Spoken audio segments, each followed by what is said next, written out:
रेलगाड़ी एक रेलगाड़ी 110 मीटर लंबे प्लेटफॉर्म को कितने सेकंड से पार करती है? 40 सेकंड्स में। तथा उसी प्लेटफॉर्म पर एक लड़का खड़ा है और उस व्यक्ति को पार करने में समय ले रही है 30 सेकंड्स का। ठीक है, पार करती है तो आपसे रेलगाड़ी क्या पूछी गई है? लंबाई पूछी गई है। क्वेश्चन हमारा कौन सा है? 41 42 नंबर क्वेश्चन। देखो डायग्राम से देख लो पहले। ये रेलगाड़ी है और सामने क्या है? एक प्लेटफॉर्म है। प्लेटफॉर्म पर एक बंदा खड़ा है। ठीक है, और इस प्लेटफॉर्म को पार करने में गाड़ी की जो लंबाई है वो लंबाई है 110 मीटर। ठीक है, और इसकी चाल नहीं है आपके पास भाई किस चाल से चल रही है, लेकिन एक प्लेटफॉर्म पार करने में इसने टोटल समय कितना लिया है? 40। यानी इसको पार करने में जो समय लेगी 40 मिनट का समय लेगी। तो मैं कह सकता हूँ सर ये ट्रेन है और ये क्या है? प्लेटफॉर्म। दोनों की लंबाई को पार करने में टोटल समय कितना लग रहा है? 40 सेकंड्स का समय लग रहा है।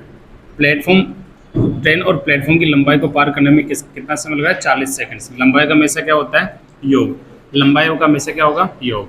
आगे देखो, प्लेटफॉर्म पर एक व्यक्ति और खड़ा है, उसको पार करने में कितना समय ले रही है? 30 सेकंड। किसी व्यक्ति को पार करने का मतलब रेलगाड़ी खुद की लंबाई तय करती है। तो यहाँ पे मैं कह सकता हूँ सर ये ट्रेन खुद की लंबाई, ये ट्रेन खुद की लंबाई को तय करने में कितना समय ले रही है? 30 सेकंड्स का समय।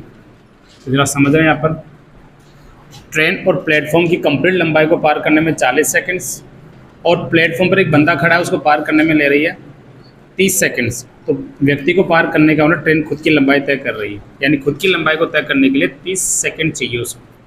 अब जरा देखो दोनों का टाइम कितना है यहाँ पे? 40 और यहाँ पे ट्रेन का टाइम कितना है? 30। अगर इसका टाइम मैं 30 कर लूँगा 40 में से तो फिर ये कितना बचेगा? ये बचेगा आपके पास 10। यानी कि प्लेटफॉर्म पर क्या बचेगा हमारे पास? प्लेटफॉर्म की वैल्यू बचेगी 10। आगे बोलो, और प्लेटफॉर्म की लंबाई कितनी है ज़रा बताओ? प्लेटफॉर्म की लंबाई 110।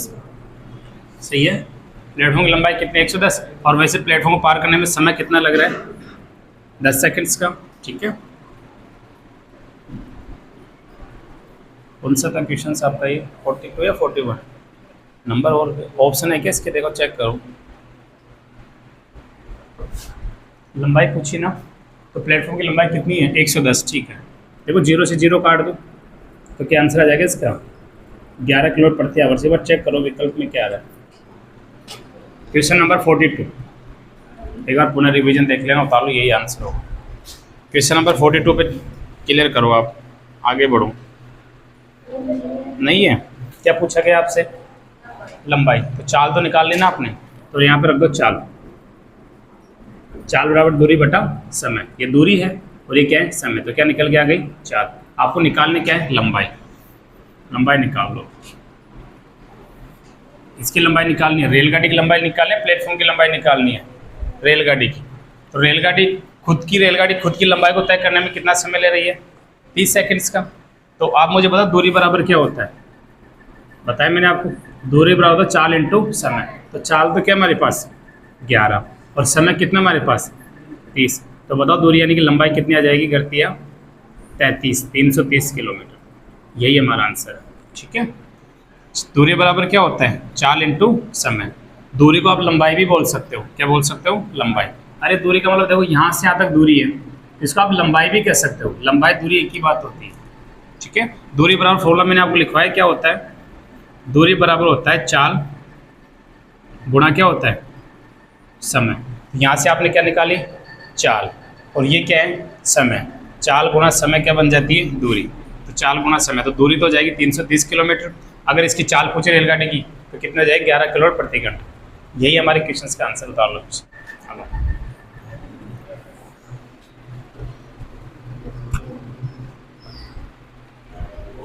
देखो भाई, आप बच्चे नहीं, आप डायरेक्ट समझो, क्योंकि आप भी ऑनलाइन से क्या कम हो क्या। एग्जाम में कैसे करना मैं सीधा हैंडल कर रहा हूँ। ठीक है, क्वेश्चन में बुकलेट में समझा देता हूँ।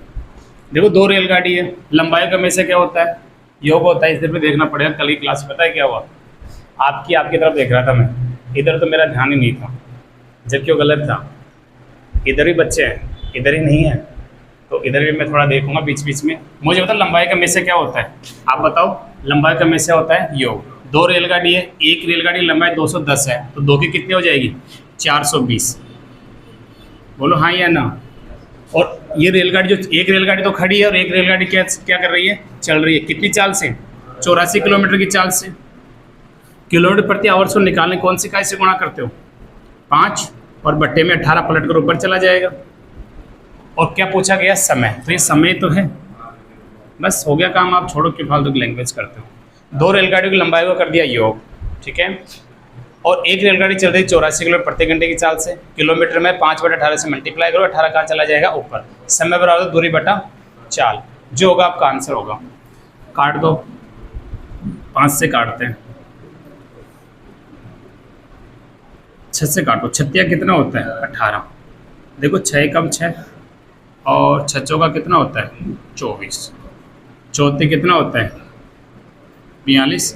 और 56 कितना होता है? 30। और 36 कितना होता है? 18 सेकंड्स में ये खड़ी गाड़ी को पार करके निकल जाएगी। कौन सी रेलगाड़ी? जिसकी चाल 84 है। एक तो खड़ी है, पीछे से रेलगाड़ी आई और इसको क्रॉस करके 18 सेकंड में चली गई। तो समय का फॉर्मूला आपको मैंने पहले भी लिखवाया था।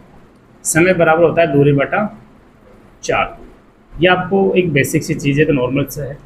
समय बराबर है दूरी बटा चाल। आराम से क्वेश्चंस कंप्लीट।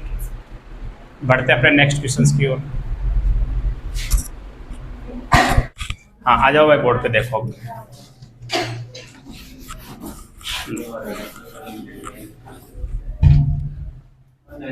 हाँ नेक्स्ट देखो भाई।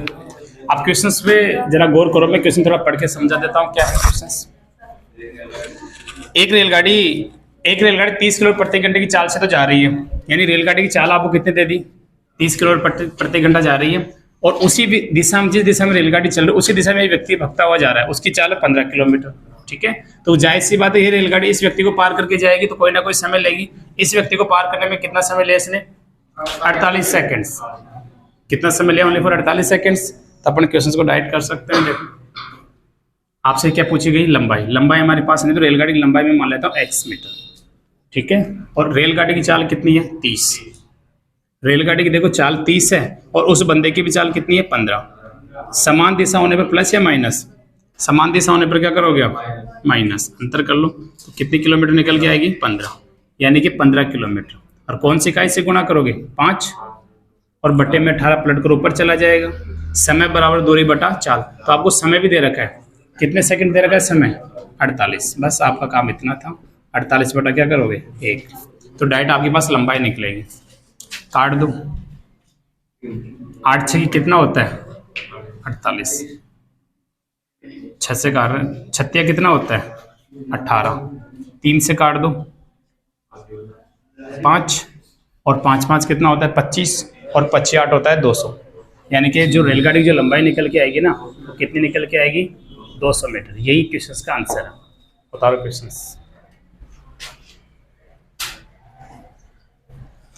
जिसका बेसिक कमजोर है उस बच्चे के लिए जरा इधर देखो।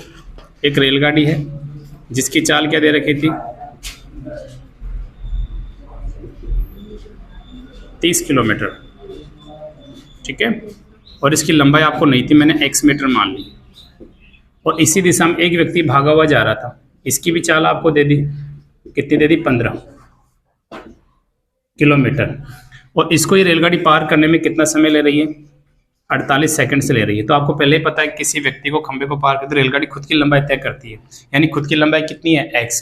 खुद की लंबाई को तय करने में कितना समय लग रहा है इसको? 48। किस चाल से तय कर रही है? इसकी चाल है 30 और इसकी चाल कितनी है? 15। समान दिशा में चालों क्या करते हो आप? अंतर। तो 30 में से 15 कम करोगे कितना जाएगा? 15। और 5/18 से मल्टीप्लाई कर दो। 5 18 पलट कर ऊपर चला जाएगा। समय कितना रहेगा? 48। यानी कि जो रेलगाड़ी की जो लंबाई निकल के आएगी कितने निकल के आएगी? 200 मीटर। यही क्वेश्चन का आंसर है। बस छोटे छोटे से क्वेश्चन होंगे। देखो 2 रेलगाड़ी है और दोनों रेलगाड़ी क्या दे रखी है आपको? चाल है। तो सर एक रेलगाड़ी तो फर्स्ट है, एक रेलगाड़ी कौन सी है? सेकंड। इसकी चाल है 3 और इसकी चाल कितनी है? 4। ये इसकी चाल है, ठीक है। और बीच में खंबा है। इस खंबे को पार करने में दोनों रेलगाड़ी मात्र कितना समय ले रही है? 3 सेकंड्स का समय ले रही है। दोनों रेलगाड़ियों के लिए रहेगा ही। तो मुझे यहाँ पे पता है क्या निकालनी? मुझे यहाँ पे लंबाई निकाली, यानी कि दूरी। दूरी बराबर क्या होता है? चाल इंटू में समय। दूरी बराबर चाल इंटू में समय। तो ये चाल है और ये क्या है आपका? समय। तो पहली रेलगाड़ी की लंबाई कितनी आ जाएगी? 3 कितना आ जाएगी? 9 मीटर। और 4 कितना हो जाएगा? 12 मीटर। लंबाई का हमेशा क्या होता है? योग। तो 12 9 कितना हो जाएगा? 21। ये दोनों रेलगाड़ी आपस में यानी कि विपरीत स्थिति में है। विपरीत में चालों का हमेशा योग होता है। तो 4 3 कितना हो जाएगा? 7।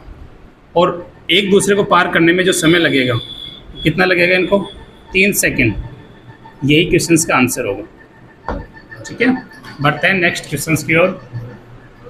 हाँ इधर देखो भाई, देखो दो रेलगाड़ियाँ हैं, दोनों रेलगाड़ी की लंबाई क्या है हमारे पास? समान। अगर पहली रेलगाड़ी की लंबाई x है तो दूसरी रेलगाड़ी की लंबाई भी क्या होगी?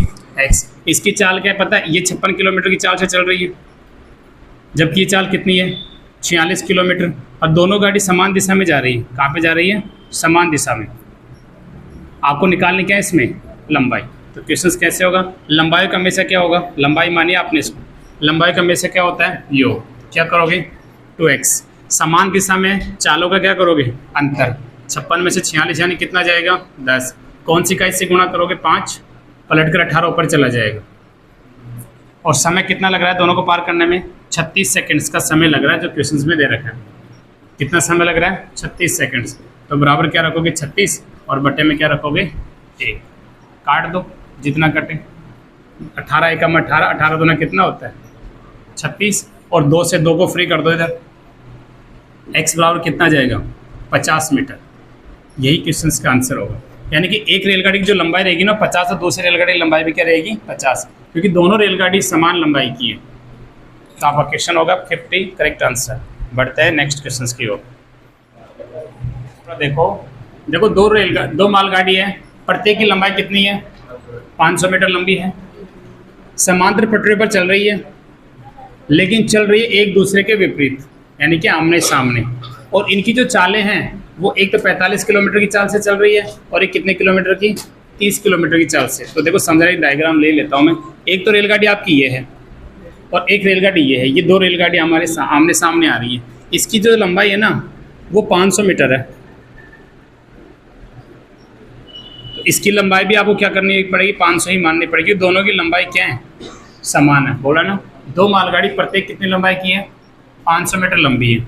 इसकी चाल आपको दे रखी है, इसकी चाल दे रखी है 45 किलोमीटर, और इसकी जो चाल दी आपको वो आपको दे रखी है 30 किलोमीटर। ये लो, दोनों की चाल भी है, दोनों की लंबाई भी है। अब आपको पता है क्या होगा? अब ये दोनों को एक दूसरे को पार करने में कितना समय लेगी? दोनों रेलगाड़ी जब आपस में एक दूसरे को पार करेगी तो कितना समय लेगी? अब करना कैसे वो समझे तो आपका बेसिक डायग्राम मुझे समझाने के लिए बेटर है। लंबाई का हमेशा क्या होता है? अरे लंबाई का हमेशा होता है योग। क्या होता है लंबाई का? योग। 500 और 500 कितना हो जाएगा? 1000। ठीक है, दोनों विपरीत में है, इसलिए चालों का अपन प्लस कर देंगे। तो 45 में कितना ऐड कर देंगे? 30 कर दो। कितना हो गया? 45 30 कितना हो जाता है? 75। ठीक है, कौन सी इकाई से गुणा करोगे? 5/18, क्योंकि किलोमीटर में है ना। तो 5 बटा कितना? 18। 18 पलट कर ऊपर चला जाएगा। ठीक है, कितने समय में पार करेगी आपको समय निकालना है। तो समय बराबर क्या होता है आपको पता है ही, समय बराबर होता है दूरी बटा 4। काट दो जो कटे जिसको, 5 से काट दो। 5 से कम 5 और 5 दूना कितना होता है? 10। 25 कितना होता है? 75। और 25 कितना होता है? 200। और 36 कितना होता है? 18। और 8 6 कितना होता है? 48 सेकंड्स में। यानी कि दोनों रेलगाड़ी है ना एक दूसरे को पार करने में मात्र कितना समय लेंगी? 48 सेकंड।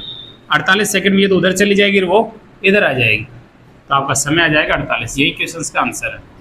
ये खाली आपको समझाने के लिए था, क्वेश्चन वहाँ पे देखना। बढ़ते हैं भाई नेक्स्ट क्वेश्चन की ओर। क्वेश्चन नंबर देखो आपका 48 है। 48 क्वेश्चन क्या अगर आप जरा अच्छे से समझना। एक दूसरे के विपरीत दिशा में जा रही दो रेलगाड़ी, प्लेटफॉर्म पर एक बंदा खड़ा है। उस व्यक्ति को पार करने में एक रेलगाड़ी तो टाइम लिया 27 का, और एक ने कितने का टाइम लिया है?